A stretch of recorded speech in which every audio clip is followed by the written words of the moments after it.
Hezbollah has confirmed the death of its leader, Hassan Nasrallah, after the Israeli army announced that he was killed in a strike on the militant group's headquarters in Beirut on Friday.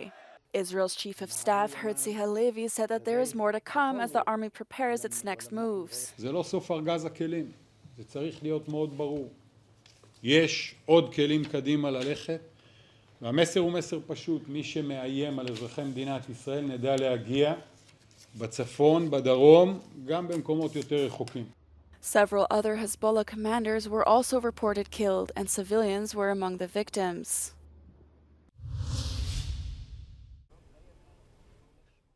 The European Union said airlines should avoid Lebanese and Israeli airspace for the coming month as airstrikes and rocket fire between Israel and Hezbollah escalate.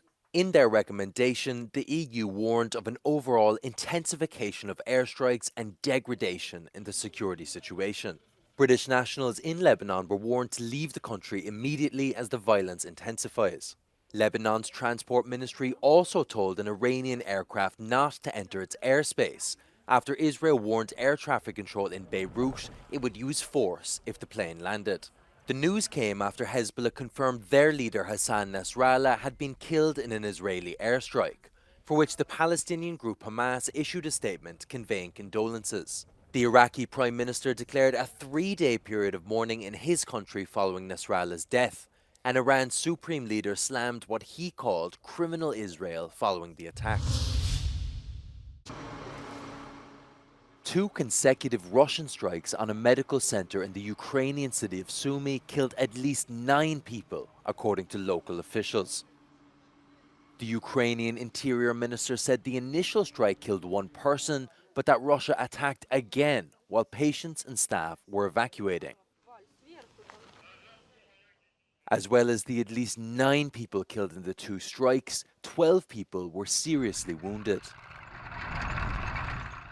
Sumy is around 32 kilometers away from Russia's Kursk region, where Ukrainian troops have been deployed for weeks in a bid to divert the Kremlin's military focus away from the front line in Ukraine. On the other side of the border in Russia, the Russian Defense Ministry said that air defenses overnight had shot down 4 Ukrainian drones over the Belgorod region and 1 over Kursk, both areas bordering Ukraine.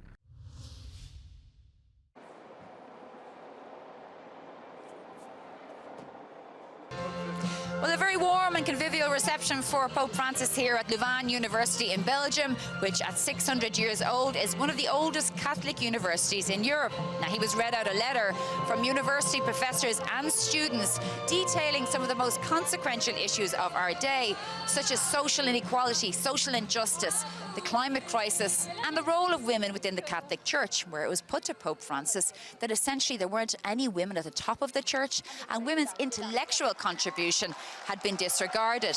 He responded by talking about the brutality of war. He warned against the use of religion in world domination. He talked about the marketplace and saying the pursuit of economic interests means that there will always be social injustice and social inequality. And he talked about the role of women. He said that the church was feminine, the church was women.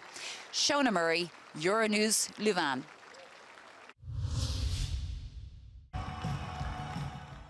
The majority of Austria's political parties have held their final campaign rallies ahead of parliamentary elections on Sunday.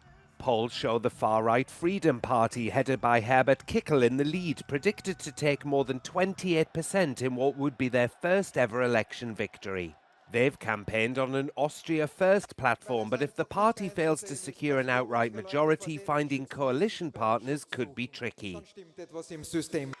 Polling second is the conservative Austrian People's Party, led by incumbent Chancellor Karl Nehammer.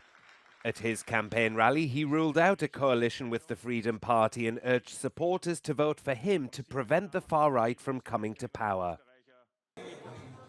The Social Democratic Party, headed by Andreas Babler, are polling in 3rd place, expected to take around 20% of the vote. Their final campaign rallies will take place on Saturday. And rounding out the top 5 are the Liberal Neos Party and junior coalition partner the Greens.